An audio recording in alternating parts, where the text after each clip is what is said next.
Il était une fois un riche marchand qui avait 6 enfants, 3 garçons et 3 filles. La plus jeune, qui était la plus gentille et belle de ses filles, s'appelait Belle. Un jour, le marchand perdit toute sa fortune et sa famille dut déménager à la campagne. Tandis que ses grandes sœurs se plaignaient, Belle travaillait dur et restait heureuse. Un jour, le marchand apprit qu'un de ses bateaux était arrivé à bon port. Les sœurs aînées demandèrent à leur père des robes et des bijoux. Et lorsqu'il posa la question à Belle, elle lui répondit qu'elle souhaitait avoir une rose. Le marchand partit donc en ville, plein d'espoir. Mais, hélas, une grande dispute éclata au sujet de ses marchandises, et il perdit tout. Il devait rentrer chez lui sans un sou. Sur le chemin du retour, il se perdit dans une grande forêt. La neige tombait à gros flocons. Il arriva à un grand château. Il y entra et se réchauffa, puis se souvint que Belle lui avait demandé une rose. Quand il cueillit la rose, une grosse bête apparut, en colère. La bête furieuse lui dit « Comment oses-tu cueillir ma rose ?» Le marchand, effrayé, répondit « Pardon, je ne voulais pas voler ta rose. » Le marchand tomba à genoux, effrayé, et demanda pardon à la bête. Celle-ci lui dit qu'il serait sauvé si une de ses filles acceptait de venir mourir à sa place. Très triste, le marchand promit qu'il reviendrait dans 3 mois si aucune de ses filles ne voulait venir. Quand il rentra chez lui, il expliqua tout à sa famille. Belle, qui voulait sauver son père, décida d'aller à sa place. Le lendemain matin, Belle et son père partirent à cheval. Le voyage était long et silencieux. Quand la nuit tomba, ils aperçurent enfin le château. Comme la première fois, il était illuminé de 1000 lumières. Comme la première fois, le cheval trouva seul le chemin de l'écurie. Belle et son père entrèrent dans la grande salle où un festin les attendait. Le père, trop inquiet, ne pouvait rien avaler. Mais Belle, courageuse, s'efforça de manger et de servir son père. « La bête veut sûrement m'engraisser avant de me manger », pensa-t-elle, un frisson parcourant son dos. Soudain, un bruit sourd se fit entendre. Son père pâlit. « La bête arrive !» murmura-t-il en serrant Belle dans ses bras. La porte s'ouvrit brusquement et la terrible créature apparut. Elle était immense et effrayante, avec une voix grave qui résonna dans la salle. « Belle, es-tu venue de ton plein gré ?» demanda-t-elle. Belle, bien que tremblante, répondit d'une voix courageuse. « Oui !» La bête hocha la tête. « Tu es une fille courageuse. » Puis elle se tourna vers le marchand. « Toi, rentre chez toi demain matin et ne reviens jamais. » Belle s'endormit paisiblement cette nuit-là, et dans son rêve, une belle dame lui dit qu'elle serait récompensée pour son courage. Mais elle était triste et seule dans le château après le départ de son père.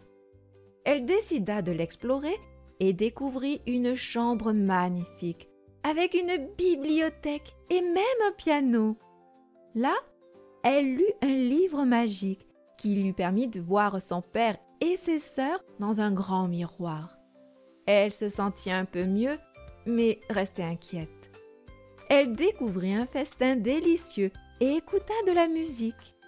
Puis, la bête arriva pour dîner avec elle. Bien qu'elle eût peur, la bête se montra polie et gentille, lui demandant si elle le trouvait laid.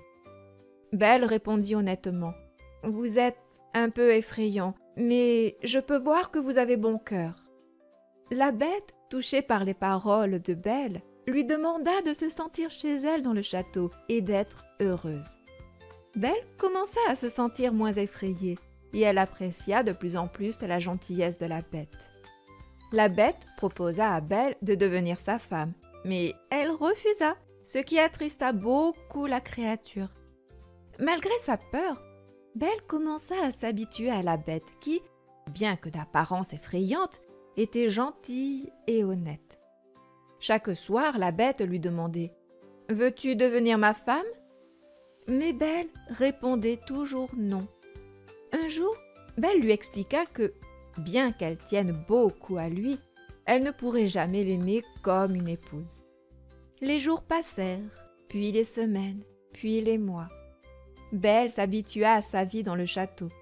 Chaque soir, la bête venait la voir pour dîner avec elle. Elle parlait beaucoup, et Belle découvrit que, même si la bête n'était pas très cultivée, elle avait bon cœur et était toujours honnête avec elle. Petit à petit, Belle ne trouva plus son apparence aussi effrayante. Elle regardait même souvent l'horloge, impatiente qu'il soit 9 heures, l'heure où la bête venait la voir.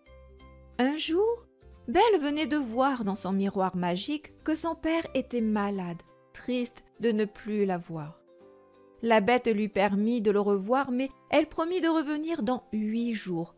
Lorsque Belle se réveilla, le lendemain, elle était chez son père. Elle le retrouva avec bonheur et, y en cherchant une robe, découvrit un coffre rempli de magnifiques vêtements. Belle choisit la plus simple des robes pour elle-même et dit « Je veux offrir les autres robes à mes sœurs en cadeau. » Mais à peine eut-elle prononcé ces mots que le coffre disparut soudainement. Son père posa une main sur son épaule et dit doucement « La bête veut que ces robes soient uniquement pour toi. » Aussitôt, le coffre réapparut à sa place. Belle comprit que la bête veillait sur elle, même à distance. Elle alla voir ses sœurs, qui étaient jalouses de sa beauté et de son bonheur. Les sœurs complotèrent pour la retenir chez elles plus longtemps, espérant que la bête se fâcherait et la dévorerait si elle ne revenait pas à temps. Belle, croyant à leur démonstration d'affection, accepta de rester encore 8 jours. Mais au bout de ce temps, elle eut un rêve étrange où la bête mourait, ce qui la bouleversa profondément. Elle comprit alors que ce n'était ni la beauté ni l'intelligence qui comptaient, mais la gentillesse et la sincérité. Belle décida de retourner au château de la bête. À son arrivée, elle chercha la bête partout, jusqu'à la trouver dans le jardin, étendue et apparemment morte. Heureusement, la bête était toujours en vie, et Belle, soulagée, s'occupa d'elle en lui versant de l'eau sur le visage. « Tu es en vie, oh, je suis tellement heureuse !» dit-elle. La bête ouvrit lentement les yeux et murmura d'une voix faible. « Belle, tu as oublié ta promesse. J'étais tellement triste sans toi. Je ne voulais plus vivre. Mais je suis heureux de te revoir, au moins une dernière fois. » Des larmes coulèrent sur les joues de Belle. Elle prit les mains de la bête dans les siennes et dit avec émotion « Non, non, non, non, ma chère bête, vous ne mourrez pas, vous vivrez et je serai toujours avec vous. À cet instant, je comprends que je vous aime. Je ne peux pas imaginer ma vie sans vous. Je veux devenir votre épouse, si vous voulez encore de moi. » À peine eut-elle prononcé ces mots que tout le château se mit à briller de 1000 lumières. Des feux d'artifice éclatèrent dans le ciel. Une douce musique retentit et tout semblait annoncer une fête grandiose. Mais Belle n'y prêta aucune attention. Son regard était fixé sur la bête. Soudain, elle disparut. À sa place, un jeune homme magnifique se tenait devant elle, les yeux remplis de gratitude et d'amour. Belle recula, surprise. « Mais où est la bête ?» demanda-t-elle, inquiète. Il expliqua à Belle qu'il était sous le sort d'une fée malveillante et que seule une jeune fille capable de l'aimer pour son cœur pouvait briser la malédiction. Belle était cette fille. Ensemble, ils retournèrent au château où le père de Belle et sa famille l'attendaient. Une fée apparut et expliqua que Belle, ayant choisi la bonté et l'amour sincère, méritait un bonheur éternel et allait devenir reine. Puis, la fée se tourna vers les 2 sœurs jalouses.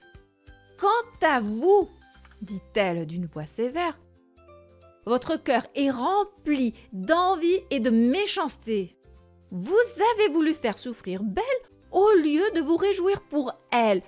Votre punition sera d'être transformée en statue. Vous resterez à l'entrée du palais de votre sœur et vous verrez son bonheur chaque jour. » Les sœurs voulurent protester, mais trop tard. La fée leva sa baguette et paf! Elles furent immédiatement changées en statue de pierre. Vous ne retrouverez votre forme humaine que si vous regrettez sincèrement votre jalousie. Mais je doute que cela arrive un jour, conclut la fée. Enfin, tout le monde fut transporté dans le royaume du prince, où il fut chaleureusement accueilli. Belle et le prince se marièrent et vécurent heureux pour toujours, dans un amour sincère basé sur la bonté.